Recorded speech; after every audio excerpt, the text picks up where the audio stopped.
Hello, this is Azar and welcome to Java AC series.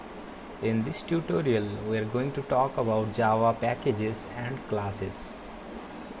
Before I start talking about class, let me reiterate what an object is. A object is an entity that holds data and has functionalities that work upon the data. An object contains data. Here you can see I have defined two variables, int employee id and string name. The employee id holds the id of the employee and the name, it holds the name of the employee. Okay, here I have defined certain functionalities. These are called functions or methods. Let's look at this particular method. This method name is introduce yourself.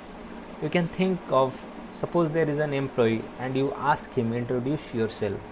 So he's gonna tell you something. He's gonna start introducing himself. So first he will tell what is his name is and employee ID. Okay. So you can tell many more things, but I have written here. You can see my name is name and my employee ID is employee ID. Now here the name will be the variable name holds the name of the employee. So when I call this method, it is going to print my name is, and it will replace this name variable with the actual name of the employee. Similarly over here with the employee ID. So I am my object is operating on the data. Here you can see my object's data is being used by this function. So to put in a straight way, a object is an entity that holds the data and has operations defined in it that operate on the data. Okay, so and let me write down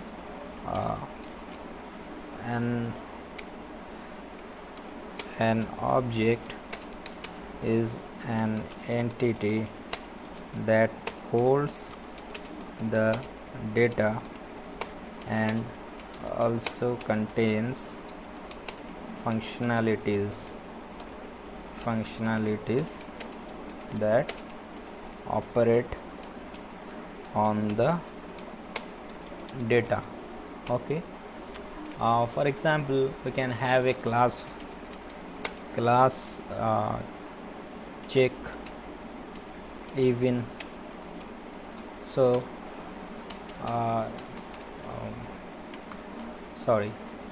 change the number. Suppose this is my number class, number operations. Okay, so I'm gonna have a number and I will define a functionality to check whether the number is even or odd. So private int number. Now this variable is going to hold the number. Okay, and I will define a functionality check even. Okay, so we are going to print whether this number is even or not. So number is even. So I am going to print whether this number is even or not. So I will simply say the number is even. Number is even, and I am going to print true or false. Okay, so let me first check boolean flag equals number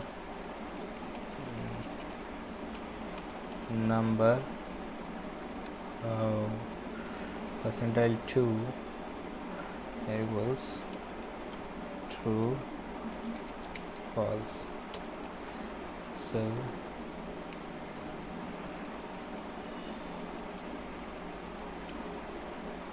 what we have done here is actually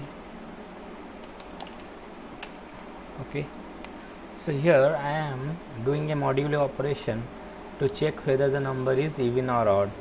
If it satisfies the condition, then true will be assigned to this flag variable, and if it is not, then false is going to be assigned to this variable. And I am going to print this here, this flag value, as we have already checked. So number is even and flag. So this flag holds true or false, and I am going and will get the output number is even or not. Now you can see here, this is the number, this is my data in the object.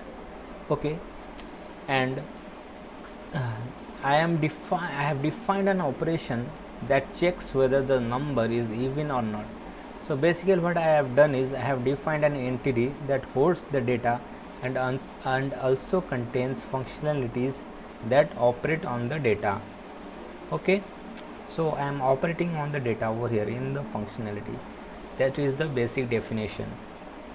So this class keyword helps us in defining the template of the object.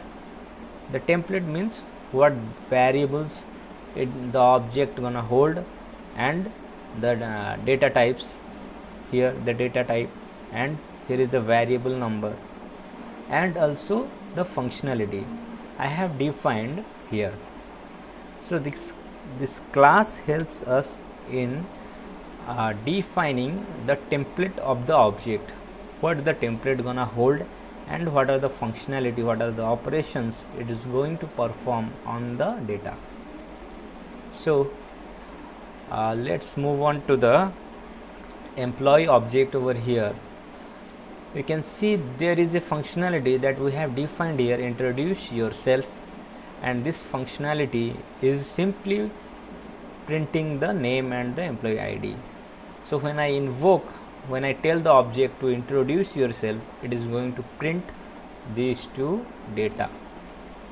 Okay,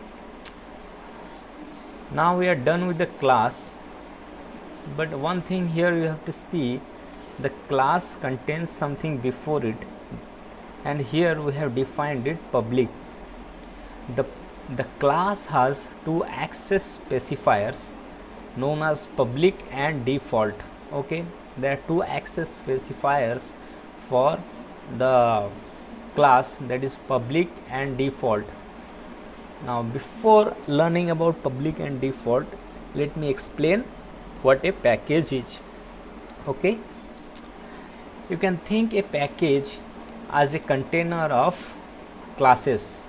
Okay, a package can contain multiple classes.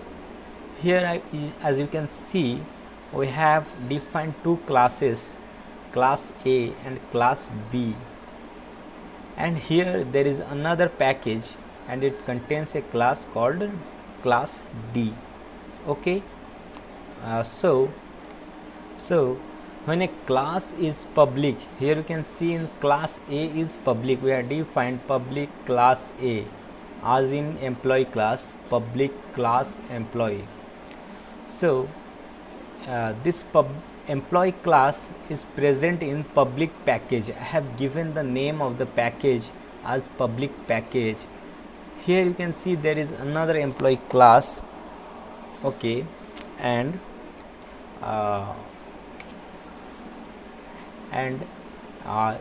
this class doesn't have any thing before it.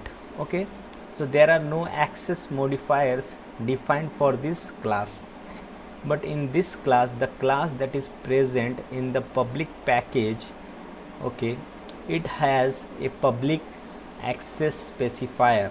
Okay, so what does it mean to have a public and have nothing? So let's move here. When I define a class with a public, then the classes that are present in other packages, okay, the classes present in other packages can see this class. Okay, that means when a class is public, it is accessible outside the package it is defined. So here this package, in this package this class can see this A class, simple. Similarly, here we can see the class D is public, so my class A can see this class in this package. Okay, similarly class B can also see this class defined in this package. These two are different packages. Okay, so when a class is defined as a public, it can be visible, it is visible from outside package, from other packages. Okay, from other packages of other classes. But here you can see this class B doesn't have anything, it is default. When a class is not defined anything, there is no access specifier defined for the class, then that class is only visible inside the package. Simple. This class B can be seen by class A, but class D cannot see this class B. Okay, class B is seen by, can be seen by class A, but class B is not seen or cannot be seen by class D. When a class is defined as default package, then it is only visible in the package that it is defined. Okay, crystal. Now there is here you can see this is public package. I can access this employee object from this package, from this from outside the public package, but this employee object which is defined in the default package and it doesn't have any access specifier, then this is in default mode, so it is only visible in this package. The classes of this package can see only this employee object, employee class, pardon me. Okay, so we are clear with classes and packages and its access specifiers. So in the next video we are going to learn about this I have told. We are going to learn about encapsulation, what is encapsulation, and probably abstraction. Okay, thank you.